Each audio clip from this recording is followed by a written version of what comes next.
अब ये हम इसका कंप्रेसर खोल दे रहे हैं। इंजन ओवरऑल करने के लिए, उतारने के लिए एसी गैस निकालना ज़रूरी नहीं होता है, इसको हम ऐसे ही साइड में कर सकते हैं।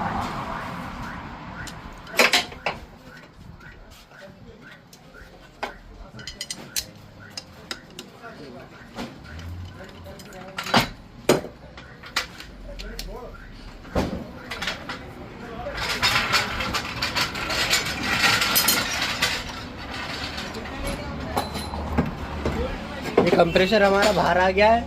उसके बाद हम इसकी टैबिट कवर को खोलते हैं। इंजन ओवरऑल करने के लिए इसकी टैबिट कवर को खोलना ज़रूरी होता है। ये हम इसकी लीडें निकाल दे रहे हैं।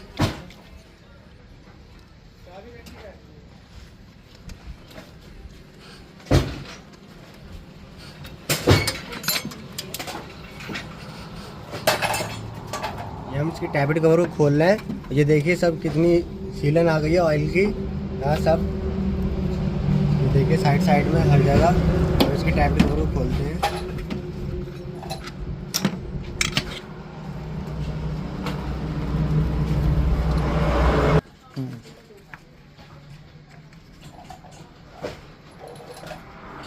ये हमने इसका टैबिट कवर जो है ये हमने खोल दिया, देखिए।